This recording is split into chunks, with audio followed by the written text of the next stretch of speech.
So I'm a 25-year breast cancer survivor. And yeah, thank you. When I was diagnosed, I had chemical sensitivity. I don't know if any of you know what that is, but it makes walking through the lobby hell on earth. Every smell bothers me. Anytime anyone's wearing fragrance, carpet cleaning, vinyl wallpaper.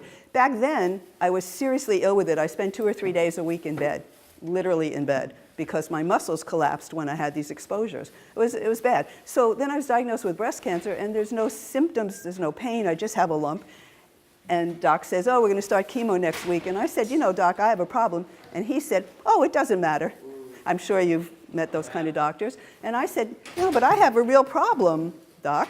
And I tell him what I just told you, plus more. I don't like wet paint, I don't like cleaning products, whatever. Anyway, he said in the same exact way, it doesn't matter. So I left thinking, you know, I don't matter to him.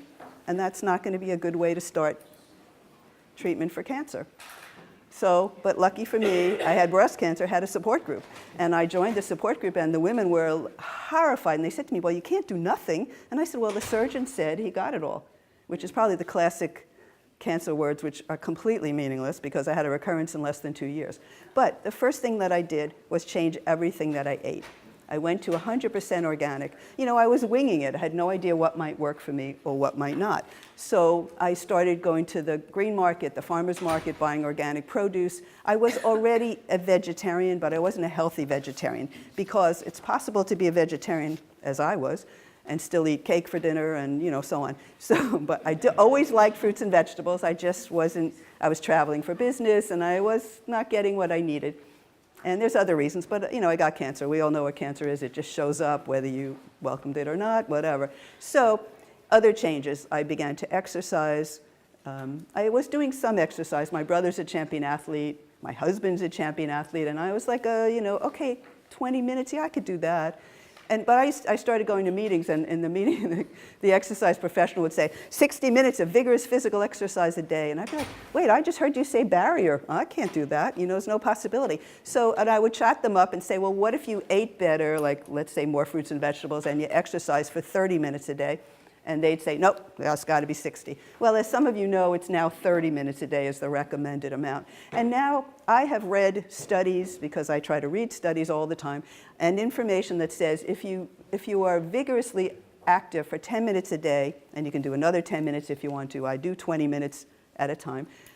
But by jumping, dancing, shaking, being on a vibrating platform, riding a stationary bike, any of those kinds of things, plus the usual walking, running, biking, swimming, you can get what you need. And 10 minutes is actually enough. So, I mean, that's great news for the rest of us. You know, my husband's out literally playing today for 3 hours. I would never do that. There's just no possibility. But I will do 10 minutes and another 10 minutes. And I walked around last night, you know, just to get some activity, because I drove here from South Florida. So 3-hour drive, not a lot of movement. And this morning, I walked to the front desk and back outdoors, because I hate the lobby. Okay, so those things combined with some dietary supplements that I also read studies on. So I was diagnosed before the internet, and I had to go to medical libraries, but I lived in New York City where there were medical libraries, so I had access to information and speakers and doctors, and I got into the idea that I would not die from cancer. And that was a strong idea that I kept telling myself. I started a group to talk about these kind of things because the women in my support group got interested in what I was doing. So they would say to me, what did you juice this morning? Let's take a walk together. What was for lunch? You know, and I would share with them, and some of them started to incorporate that while they were doing conventional treatment of chemo, radiation, and so on. And they felt better. So we joke around about this, that we invented integrative oncology, which is now a thing, but that's what happens. They were very brave to try that because we had no idea if it would be okay or not. So, and then the final thing is I started to do detox, and juicing is a partial detox, and I did skin brushing, a bunch of things, jumping on a trampoline. Less than 2 years later, I got a recurrence, and that recurrence was a tumor that I felt. The biopsy showed 2 tumors. I couldn't feel the third one. Both those tumors grew slower than normal cells. So in other words, the thing about cancer is it's fast growing, it's aggressive. And these cancer cells were growing slower than normal cells. So I took that as a victory for my protocol, which I invented, And I said to the doctors, well, I must be doing something right, because you just told me not to take chemotherapy this time around, which I hadn't taken the last time. And it's growing slowly. And they said, well, we don't know how you're doing because you didn't do chemo or radiation. You don't fit in our patterns. So that was, but I took that as, for myself, a victory. And I used to say to people when they were excited about stuff that we were doing in our support group and the educational program that I started, and I would say, every time you give me a compliment, it goes right to my immune system for support. So I read this book. Actually, I read the title of the book, but it says, this is the joke is true. I read the title. It says, your body believes everything you say. So I was trying to be careful. Like I said to my mother, don't say you're dying to go to the movies tonight. You're not dying. We want to go. We're living to go. So these are the things, the small changes, the big changes that I made. And they worked for me. And then it's kind of spread because in 1999, I put up a website for my group. We call ourselves Annie Appleseed Project. And it's on .org on the internet. It used to be on .com, something's wrong. But anyway, so the information grew more evidence-based all the time because studies started to happen. But studies are funded mostly by the pharmaceutical industry. And they have told me, I'm sure they've told you too, well, we can't patent dietary, we can't patent nutrition, we're just not interested. And that meant that those kinds of things are underfunded. So 25 years later, we still don't have the large-scale, multi-centered clinical trials that drugs have. On the other hand, eating carrots, eating celery, eating bananas, it's not horribly dangerous, and there's really zero harms unless you have a food allergy. And as I always say to people, if you have a food allergy and you're my age, you know you have a food allergy. It's not a surprise. But, and by the way, I'll be 71 in February, so I'm really excited about that. Yeah, I got myself a classy haircut for my 70th birthday to show that I'm still young at heart. Anyway, so what I handed out to you has nothing to do with what I've said. What I handed out to you is stuff that could be done with treatment or after treatment, because as we all know, after treatment, we've got a lot of issues from the harms. I have a friend who's now living in Washington State. She came to our conference a few years ago and gave a talk. She is an ocular melanoma survivor, and she sent me her comments to tell you. So I'm going to read them because this is her words. She's pretty much a long-term survivor now, and she said, my input would be, and this is probably too late for almost everybody, would be to say to avoid conventional I-125 brachytherapy treatment if possible. I was slammed into the surgery in less than 2 weeks with extreme intimidation. Now I'd recommend anyone take 4 or 5 months at least to be on an organic, plant-based diet first and do surgery as an absolute last resort. The ravages of the radiation treatment for me are much worse now than I ever imagined. I'm required to have a surgical ocular injection procedure every 6 weeks to avoid blindness from radiation retinopathy, cystic macular edema, and cataracts. Encourage patients to ask questions and embrace alternatives. My ocular oncologist has admitted we are flying by the seat of our pants. It's frustrating to deal with a lifetime of treatment as a result of the treatment, which escalates as time goes by. So that's poignant to me because that is why I try to teach people to make changes as soon as possible. But the great news is it doesn't matter when you do it. I mean, there's evidence like if you're 80 and you decide to start eating a more plant-based diet and go organic whenever possible. And the best way to be organic, for the food shoppers here, there are green markets. Target has organic, Walmart has organic. In Florida, all the Publix have organic, and other supermarkets, so you can have some. There's a group called environmentalworkinggroup.org, EWG.org. It's the Environmental Working Group. They publish a list every year of the most sprayed vegetables and the most sprayed fruit and the least sprayed. So you can consult that and decide, okay, these are the 5 that I'm always going to try to buy organic because they're sprayed so much. So the thing is, my friend has a couple other words, which I'll read in a minute, but the thing is about what pesticides or chemicals do for us. I mean, is there anyone here who doubts that there's an environmental component to cancer? I mean, I feel like it's so clear that the chemicals are cumulative, but they're not studied that way.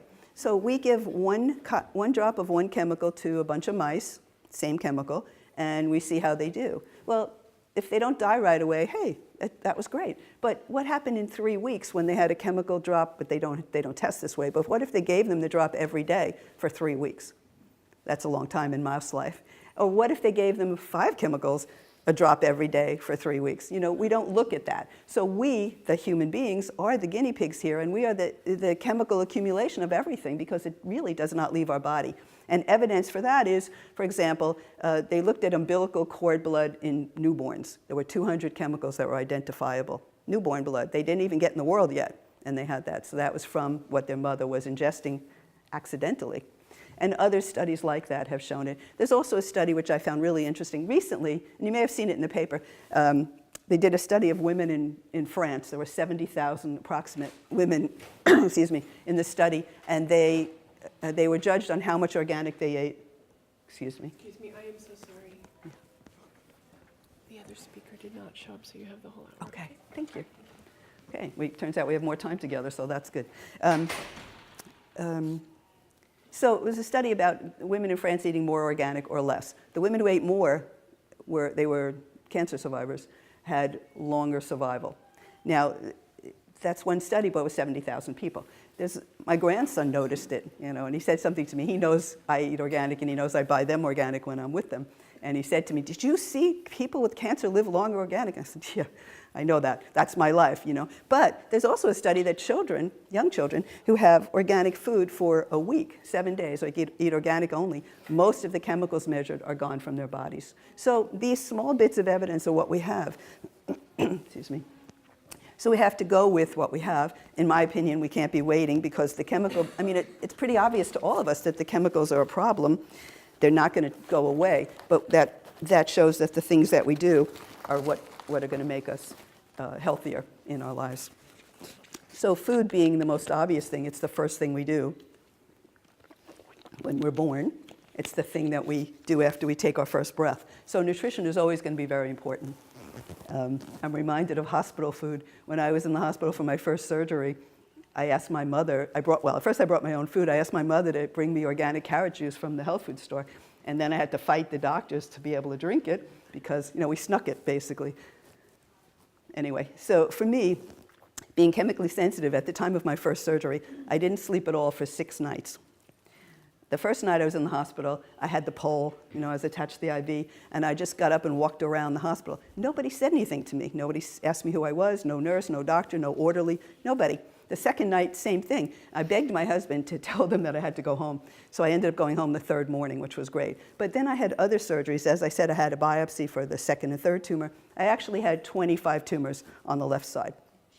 I had 14 after mastectomy. So they were urging me to have a mastectomy all along. You got to get rid of it. I had the mastectomy, and then I had 14 more tumors. So I really lost a lot of faith. That's what happened for me. It's very difficult. But I decided not to do general anesthesia for any other surgery. So all the biopsies, all the lumpectomies, the mastectomy, and then I had a right mastectomy they mistakenly said was cancer. I did it on a local anesthesia. I allowed them to tie me down so that I wouldn't, stop them. But yeah, it's possible, believe me, it's doable. It was doable. It wasn't horrible. I was awake, but I didn't mind because I didn't feel anything. I was chatting with the doctor, the nurse, whatever. But I didn't want to stay, staying awake for 6 nights, that way lies madness. I was like borderline, schizophrenic after 6 nights of not sleeping, and I just didn't want to go through that again because chemicals and I don't get along. However, so further down the line, I have this group and I have the website and things are moving along for me crazy because I feel really healthy, I'm healthier, but I continually have tumors. And I try a lot of things, and a lot of things work, but then I get another tumor. So that was my life. And then people started saying, people started talking to me about things that I could do that might help. And I tried things. For example, I tried using high-dose vitamin A. And my oncologist was horrified by that and said, "Oh, it's so dangerous." But I read the medical literature, and it said that in 2 weeks, if you have any damage, and it's usually like skin peeling or lip issue, lip chapping, something like that, in 2 weeks it will go back to normal if you stop taking vitamin A. And I said to him, "I'm sorry, but you want me to take anthracycline chemotherapy, which can damage my heart, but you think vitamin A, which will go away in 2 weeks, is more dangerous." But that's because of training. The doctors don't really know much about vitamins, so they have a fear of it. And in fact, I believe that in general, doctors suffer from a fear of vitamins, which is kind of bizarre. But then there's literature out there from the American Institute for Cancer Research, which focuses on food, nutrition, and cancer. They're vehemently opposed to supplements. I am not. I've taken many supplements. I still take many supplements. I think it makes a difference. There's some that specifically help the heart. It's shown in study after study. There's some that CoQ10, for example. My father had heart disease. My grandfather had heart disease. My brother had heart disease. My sister had heart disease. I had cancer, but I didn't get heart disease. So I take CoQ10 because there's really good evidence, and lots of cardiologists agree, not 100% of them, but many of them will suggest, oh, you're taking a statin drug? You should take CoQ10 because statin drugs can harm. They take the CoQ10 from every cell, the energy. So CoQ10 it's called coenzyme Q10. It's a dietary supplement supportive for the heart. So Naturally produced in your body? yeah, it's in every cell of the body, but statin drugs drain it. And when you have cancer, there's some small studies showing that people can be helped with CoQ10. And again, we're not going to have large-scale trials, so I don't wait around for them because that would be weird. 25 years later, I'd be saying, well, I won't do anything until you have that study. I can't do that. So I didn't do that because, again, I didn't take chemotherapy because of my illness. I couldn't take chemotherapy. It was impossible. And I didn't do radiation because the field was my whole left side to the waist to here. And I had a big breast at the time. And that my heart was in there in my left lung. So I was like, heart disease in my family, this could be a really bad thing. I don't think I should do it. But it was an agonizing decision. My husband kept saying, don't make a political decision. There's got to be medical, Hard to separate, I'm environmentally sensitive, so I care about the environment, blah, blah. But, so I didn't do it. But that worked out okay. However, radiation, as you may know, reduces the risk of further cancer. And I certainly had further cancer, 25 tumors. I sometimes call myself the tumor queen of North America because maybe even South America too. I don't know. I mean, I don't know that anything's been studied like that, but even in the countries where women don't have access to care, I think probably I've had more tumors than anybody and lived to tell the tale. And remember, every one except the first one grew slower than normal cells. I absolutely, to this day, count that a victory. There can be no question in my mind. Okay, so now, but after the first recurrence, that was pretty scary and upsetting, and I was like, what is going on here? I decided to start doing a detox that I do to this day, and that is coffee enemas. I don't know if any of you have heard of them, but the liver is the most important organ when it comes to detox. So the liver processes everything, all the chemicals in the environment, all the medication we take. Liver is the process point, and it can be cleansed in a variety of ways. Have you heard of the herb milk thistle? Yeah. So milk thistle, many studies indicate that it can cleanse the liver. And that's astounding because the fact is the liver needs to be cleansed.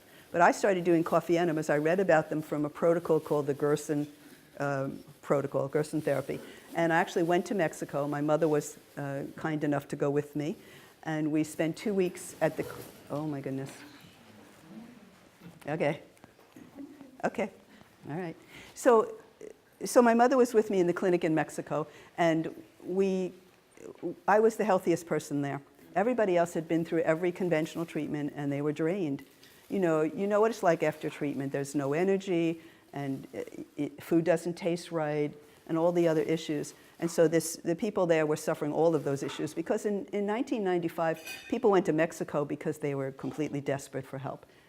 And I went because I didn't have a lot of things that I could do in the conventional world, and I had to discover some other stuff. So I was there for 2 weeks learning how to do it. So the first thing that happened is I was suffering from candida, systemic candida yeast infection, really badly for about 8 years at that point. And I get there, and I knew what it was about, but somehow being there, I said, oh, I can't have carrot juice. I'll be sick from that. It's too much sugar. And the doctor said, this is a hospital. So if anything goes wrong, we will care for you. So I said, okay, I'll do it. Within 2 weeks, in the 2 weeks that I was there, the candida began to recede and be better after 8 years. So that was astounding. It seemed counterintuitive. And yet this treatment was 13 juices a day, 4 coffee enemas a day, all sorts of fruits and vegetables along the way, and other things that they did. But I really enjoyed it. I saw people come in wheelchairs and in medical ambulances and get better. I saw people come in and not get better. But it was, in those days, people went to treatment when they were really, really, really at their last hurrah, but some people got better. So that was pretty amazing. But 2 years later, I'd had the mastectomy, and now I had many more tumors, so I decided I had tumors on the chest wall. I decided to go back, and I went back, and we did something called Coley's toxins, which is a bacteria. You know, bladder cancer, they give people bacteria as a treatment. I think it's called BCG, and it's a bacterial infection that helps your body's immune system wake up. When I was diagnosed, they told me the immune system didn't matter. They told me it didn't matter what I ate, it didn't matter if I exercised, and the guy said, yoga, are you trying to kill yourself? So now yoga is an accepted practice. All of these things are accepted part of treatment for the most part. But still, your doctor has to recommend a nutritionist. You can't, you know, you have to get the recommendation within a facility in order to access that, and that's kind of wrong. It should be part of treatment. I mean, if we're going to call it integrative oncology, it should be connected with the treatment. So you should meet your oncologist, and then you should go to the nutritionist. Another thing I love is acupuncture. Has anybody here ever had acupuncture? Yeah, see, because we've had cancer, we know acupuncture is really, my best friend became an acupuncturist 2 years before my diagnosis. That was pretty extraordinary because I don't know that I would have done it otherwise in 1991. So she starts treating me, and I go in like, oh, you know, I'll be your first customer. So I'm her first customer, and she treats me, and I don't know what she's doing, and I love the needles. I love them. I say, oh, this feels good. Everything I said, she said, oh yeah, that's the name of this area, that's that area. It was a riot. But, so I'm going to her office, you know, once a week, twice a week, whatever I was doing. It was actually covered by insurance, believe it or not, at that time. I start to realize that my chemical sensitivity, headaches, and dizziness are better some of the time that I see her.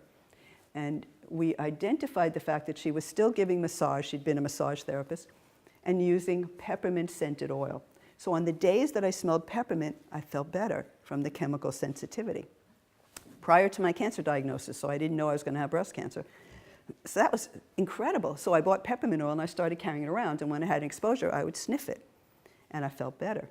So, you know, that's a great way to find out that something works, by having it work and then try and figure out what it was. So that helped me understand essential oils and aromatherapy.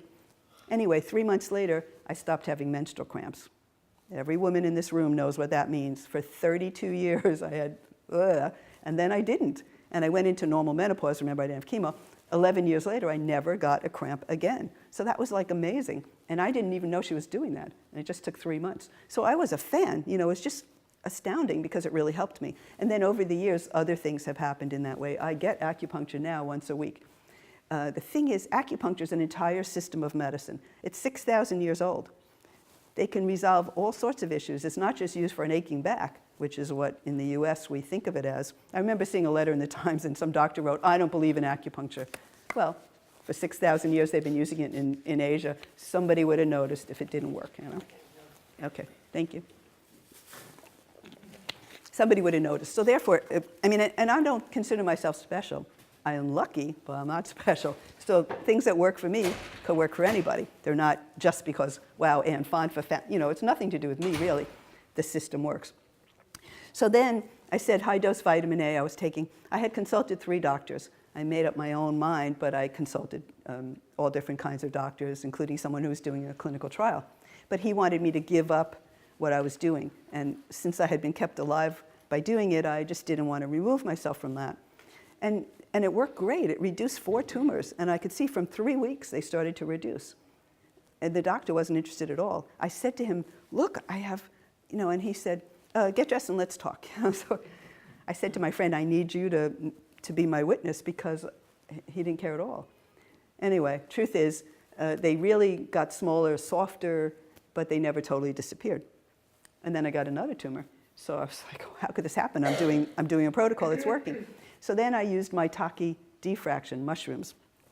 This lady was eating mushrooms, and I commented on how cool they are. Anyway, mushrooms are delicious, and they're a treatment in China, Japan, and other Asian countries. They have all kinds of mushrooms we've never heard of, and they do interesting things. Right now I'm taking mushrooms for my brain. I'm not sure if it's going to help at all, but it helped in the first month, and maybe that's just placebo effect. We'll see. Anyway, so I take the diffraction, and that tumor reduced, but I got 2 more. So nothing worked to reduce the tumors. Again, they were teeny tiny on the chest wall, really small. I didn't feel life-threatening because I had them biopsied originally, you know, pathology, and it was slow growing again in the same exact way. Not slower, but the same. It was, so in those days, they measured the growth rate of cells, cancer cells. Normal cells are 2.7, or 2.6. And the cancer cells that I had were 1.7. So they were really low. And I didn't feel life-threatened. But, after you have 24 tumors, and then I went to San Antonio for the breast cancer symposium. It was the first time I'd ever gone. Big convention of medical oncologists, some surgical oncologists. And this Chinese gentleman comes up to me and he says, your friend told me about your situation. I'd like to help you. I use Chinese herbs. So we exchange information. He lives in New York, I do too, so that was convenient. But, I didn't do anything. So this was December, January, February, March. By April, I got the 25th tumor, and I just had it. So I called this gentleman. He was working out of the Strang Cancer Prevention Center, which was a mainstream conventional place that did mammography. And I went to visit him, and he said, oh, you have to give up everything you're doing to work with me. I was like, I can't do that. That's not going to happen. So we agreed, because I'm the boss of myself, we agreed that I would do his protocol on top of what I was doing. So he gave me a Chinese herbal prescription in Chinese. People often say to me, well, what'd you take? I said, well, first of all, I don't know. It was in Chinese. Second of all, it was Chinese names anyway. Even if it was in English, it would be Chinese names. I wouldn't know. And I just did it. I went to Chinatown to an herbal store, and I bought the herbs, and I bought a big porcelain pot to cook them in, and I was really proud of myself. I had every tool. And I went home and I cooked it. And I take the herbs. Within an hour, I have hives on every inch of my body, every inch. Raised hives on my arms and legs. And of course, I'm panic-stricken. My friend Francis, the acupuncturist, is out of town. We didn't have cell phones back then, 1999, or at least I didn't have one. And, I went to a dermatologist, and Asian woman, and I say, I've had a double mastectomy. It's not reconstructed. Would you like to see it? She says, oh, no, I know all about it. Okay. She gives me a prescription for a day antihistamine and a night antihistamine. Now, if it was a cancer drug, I probably would have asked 60 questions. But an antihistamine, everyone knows that, so I didn't say anything. I take them. The daytime one was okay. The nighttime one I take, 4 a.m. I wake up, I cannot breathe. My chest is as tight as could be. And, with a mastectomy, your chest is tight anyway, so everything tightens up. So there I am, I can't breathe. So I get up, I'm sitting in the living room, and I'm debating with myself, should I wake my husband, or should I wait? Or should I die first? Or, it was like really could not decide.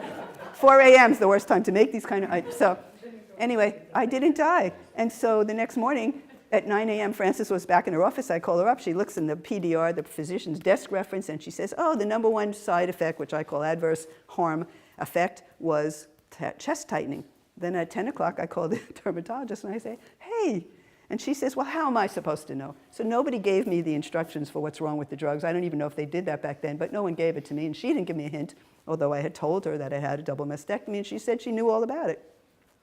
Anyway, there was a lesson there, but I'm sure I didn't learn it. But anyway, so now, 3 days later, the hives go away.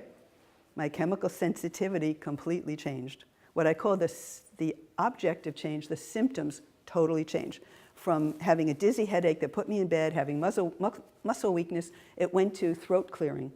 As you know, I'm clearing my throat a little because I don't like the rug, but this is my life, so I'm used to it. But 3 days later, so the symptom changed, and then also the intensity of my reaction to the chemicals changed. So it was amazing. So I went back to taking the herbs. I waited a month, but I started taking the herbs again, and what do you know, my tumors, I just didn't get more tumors. I was done. Maybe 25 was the limit, but I don't know, because I'd had an MRI and it showed I had cancer in a 3.5 centimeter area. And then when we were done, in 10 months, he says to me, okay, you can stop. And I was like, oh, I can't, it was 9 years by then. So I took him for 4 more months, and he said to me, no, you have to stop. So I stopped, I had an MRI, and I get a call at night from a doctor, and she says, I'm reading your MRI. Why would you have a chest wall MRI? So I tell her the whole long story, and she says, well, I don't see anything, I'll call you back. An hour later, she calls me, she didn't see anything. But as we all know, you want your cancer doctor to tell you that everything's okay. You don't want a voice on the telephone whom you don't know. So my scheduled appointment, and this is the final irony of this, September 12, 2001, I lived in New York City, and my appointment is with my doctor. Everything's closed but the hospital, because it was the hospital that was the trauma center for 9/11, St. Vincent's. I didn't know she was going to be there, but I decided to walk over. There was no transportation whatsoever. The city was completely empty. No trains, no buses, no cabs, no private cars, no subway running. And I walked to the hospital. But on the way, people had already put up the posters of their missing loved ones, and I couldn't ignore it, so I walked down the whole time crying, and it really, you all remember. And living in New York, I don't know if any of you are from New York, but New York there were bomb threats in every major area, the Empire State Building, the Port Authority, Grand Central, just every day for the whole week of 9/11. So I got to the hospital. It was basically skeleton staff. My doc wasn't there yet, but they told me she was coming. And she comes in an hour later, and she says to me, well, we're not seeing anything. I'm going to give you NDD, no discernible disease.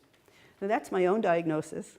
Nobody else has that. Everyone has NED when they don't have disease. But because I didn't do chemoradiation, whatever, they don't want to give me no evidence. So they give me no discernible disease. So not only am I the tumor queen of North America, but I also have my own diagnosis. So feeling special on that one.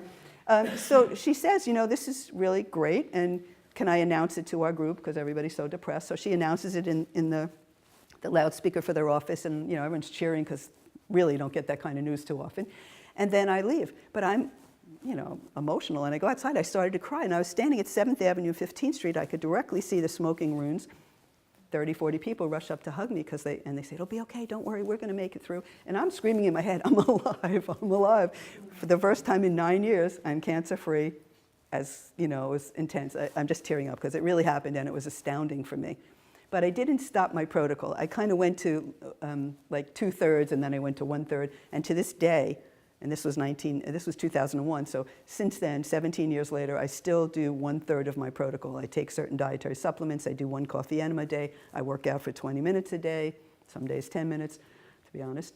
And, but I try to eat as much organic as possible. My husband and I have talked about this. We've decided, look, if we can't afford the movies, it's okay. We're going to go for organic food. Luckily, we're retired and we can afford stuff, so that's what we do. The thing is, what we can control, and it's not even financially bank breakable, is what we ought to do. Not everybody can afford to do stuff. Nothing that I did was covered by insurance except for the acupuncture in the beginning. And then my company changed insurance companies, and then I was on my husband's, wasn't covered anymore. But it was so important to me that I continued to do it. Because you have to make some decisions about what matters for you. But I urge people in this room and everywhere else to eat as much organic as possible, because the chemicals they continue and they aggregate, and they don't go out unless you make an effort to. On our website, AnnieAppleseedProject.org, we have what they call a rotating slideshow, and it goes across the top. There's a yellow postcard, and when you see that postcard and you hit it, it gives you our handouts, the one I gave you, the one I'm going to give you, and how to do a coffee enema, how to handle constipation, the unspoken problem, which was one of my problems for most of my life, and I'm sure that one of the contributing causes for me getting breast cancer. Circulating estrogen really never left my body. And the other one is ChemoBrain. So they may be of interest to you and to people you know. And they're all on there. Oh, okay. I'm not sure I have enough of these, but I have more in my car, so yeah, I didn't bring enough. Sorry. So this handout describes things from my life that I do, and also things that everyone should do. I didn't mention another area, which is makeup and body care. So if you read labels, if you see the word paraben connected in any way with makeup, it's something to avoid. Parabens are very harmful chemicals. They're known to be cancer-causing. Why are they in our makeup? I don't know. Lead is in lipstick. You probably heard that. So there are companies now that provide organic makeup. I recommend that people take a look for it if you wear makeup. I never got started. My mother wasn't into makeup, and then I became chemically sensitive, so I just don't do anything. I also don't do skincare. But for people who like skincare, again, I'm just anxious about it. But if you need hand cream or whatever, read the label. Make sure you get the most organic product you can with the least amount of added chemicals, because they're lingering and they're gathering just like everything else you want to avoid. Cleaning products at home. There's a whole range of things that you can do that are healthy. I mean, I have a woman who cleans my house because I hate even healthy chemicals. And she said to me, I need Windex. And I said, no, Windex. I want you to use wet newspaper. And she said, I can't do that. So, I mean, she didn't want to do it. She's a professional cleaner, and it sounded weird to her. But wet newspaper cleans windows. You don't have to spray with stuff, right? Vinegar, white vinegar cleans things. Borax cleans things. But, and then the worst thing on earth, I speak from the position of being chemically sensitive, plug-ins. Glade plug-ins, they advertise Febreze. Oh, it's going to smell. It's poison. It's absolute poison. I know this for a fact. If you have a tree hanging on your car, take it off. Use an essential oil. All you need is a drop. and it'll permeate whatever scent you want. There's like 50 or more essential oils that smell great and are really healthful and energizing. When I get into a cab with the tree, I make them take it out. If they have a plug-in, I don't even go in the cab. I just can't, you know, or Lyft or Uber, whatever. Just, it's a disaster, so don't do it to yourself. It's really unhealthy. And this morning I saw an ad, or last night, scented candles. So I don't like them, and maybe it's just me, but if it isn't scented with something natural, it's a chemical. And it's not going to be okay, even if it smells like vanilla, it ain't, you know. So these are ways to protect yourself that I think would really be helpful because they're harming us. I mean, there's a reason that you get cancer, and it's a combination of what you did and didn't do and what your environment did to you. And we don't want more of it. So, and the sad thing is, you know, being 25 years out and working in the world of cancer as an unpaid advocate, working is the polite, I don't know what to call it, but, you know, as an advocate, I've met thousands of people with cancer, and cancer can recur, and you can get other cancers. So the best way for protection are the things that I've outlined. Now, I have no idea how much time has gone by, but she whispered to me that the other speaker wasn't coming. So I would love to entertain questions, and maybe I can come up with some useful answers. Yes? I was just wondering, you mentioned you take supplements. What supplements would you recommend? So, you know, I'm a patient advocate and not a medical professional, but I personally take fish oil, even though I consider myself a vegan. I don't eat red meat or chicken or fish, but I take fish oil. I am a vegan with mercy, and I do what I need to do, and I think that's important. My protocol is mine, right? But fish oil in many studies has been shown to be helpful for a variety of reasons. It helps protect the brain, and according to what I read you from my friend, brain protection is really, really important, especially if anything's been done to your head, brain. So fish oil, very useful. You don't have to take a million pills. I mean, let's say you open the bottle and the bottle says 2 pills a day, 3 pills a day. That's what you take. Don't double the thing because that's not going to be helpful. More is not helpful, strangely enough. And there's many clinical trials like that. You know, if you see that they take a low dose, a medium dose, and a high dose, even though they like to go to the maximum tolerated dose, which I don't think is a great idea, the middle dose usually is great. So I do what's on the bottle. So if it's 2, right now I'm taking one that's 3, it's Arctic cod liver oil, but I take all different ones. I vary it up, but I take whatever the bottle says. I take CoQ10. I take, wait a second, I'll tell you what.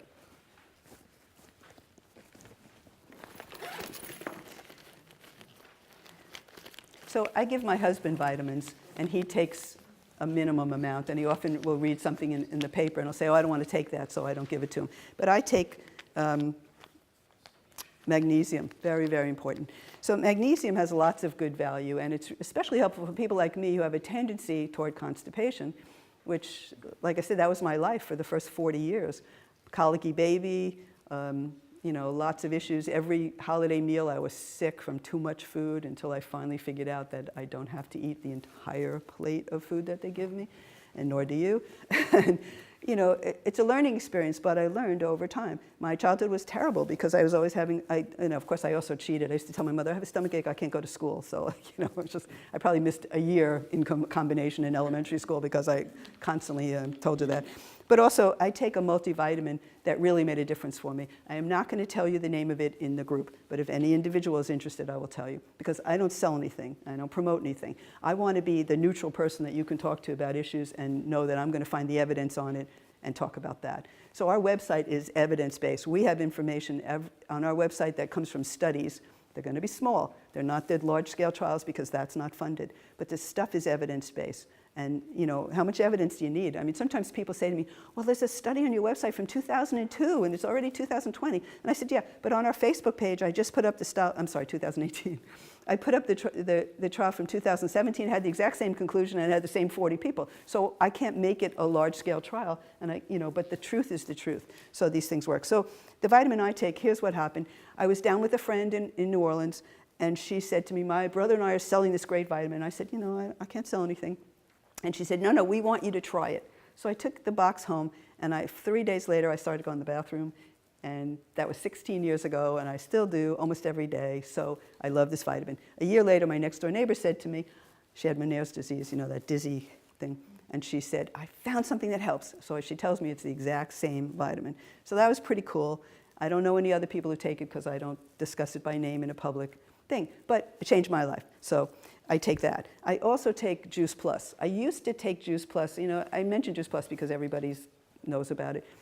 I used to take it when I traveled because I couldn't make juice. I used to make juice every day. Now I make one juice a day. I used to make a whole bunch. So I take that because it's an extra wallop of fruits and vegetables. You know, thing is, I have a friend who lived on supplements, but supplements are not food. Your basic thing is food, actual fruits, actual vegetables. Addition, complementary to it, if you like, that's anything else. But food is first. You can't live on dietary supplements. They're not food. They're fine as an adjunct, but they're not the main thing. They have to be, you know, accessory. What else have I got? I use ginkgo biloba for brain, and also it's useful for a variety of things. Ginseng is said to be useful. You know, a lot of things kill cancer cells, a lot of things. In the test tube, almost everything kills cancer cells. But in the real world, those things have, again, small studies, but there's some evidence that they help reduce cancer cells. We all have cancer cells in our body all the time. You know, they say that our body fights them off. But why not help it? You know, my opinion, this protocol outlined does make a difference in helping us. So, you know, I also take things depending on what's going on for myself. For example, I have trouble sleeping. I've tried every sleep aid in the universe. And recently I was talking to a homeopath who's going to speak at our conference in February. And she said they work on an emotional level. And I realized that one of my problems with sleep is that I worry so much that I'm not going to be able to sleep. And because I worry that I'm not going to be able to sleep, I have even more trouble sleeping. So she gave me a prescription through this conversation that we had for about a half an hour. And she said, this is, it's going to help you not worry about sleeping. And you know what? I took it for a week, and I don't worry so much. Now, I don't know if it's going to come back, but this week has been like the best sleep week of my life, because even when I didn't sleep so well, I didn't worry about it. And that changed everything so much. I mean, I would lie in bed for an hour like, oh no, I can't sleep, what am I going to do? And that was part of the problem, and I didn't even realize that until I talked to her that was such a serious, stupid thing, you know? So I'm giving you a card about our organization that reminds you of the basics. You can share it. I'd love you to share the fact that we have a website with other people. Let them know that,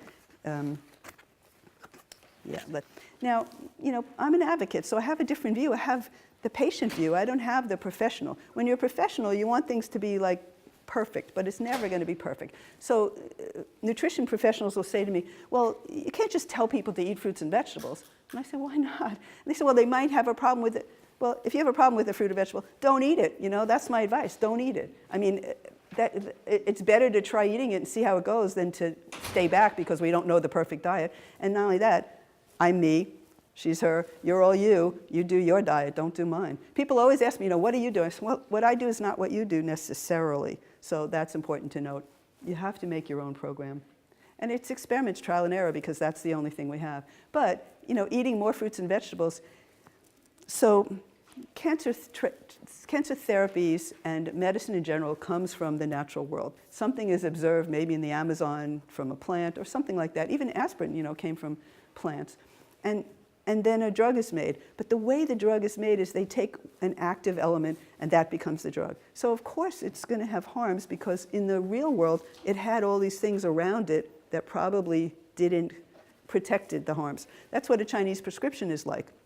A Chinese prescription, it's the thing that you need for whatever directly, and then a thing to prevent you from getting a headache if you take that thing, and then you won't get a stomach ache, and then, you know, and here's one to boost it, and the prescription's like 20 or 25 different herbs because they work in concert. And I really liked that because I am not a fan of the active element, because in my mind you're just doing one thing. Like, say turmeric, which I also take. I eat cinnamon and turmeric every day with my breakfast. And the reason I take turmeric is it's anti-inflammatory. Cancer cells inflame the body. Inflammation leads to cancer. And it's a food. It's been in use for thousands of years. And unless you hate it, it's a great thing to add. It goes with tomato. It goes with it goes with a baked potato. I put it in our cereal, but that's just me. Cinnamon, so cinnamon balances the body's blood sugar. Yeah, that's right. It's really useful. It's a color agent. So, but the thing is, as a treatment, they say curcumin, and they study curcumin, but there's actually curcuminoids, a whole bunch of curcumin. So even if I would take curcumin, which I don't, I would add turmeric to it because the whole plant has more to offer than any one element.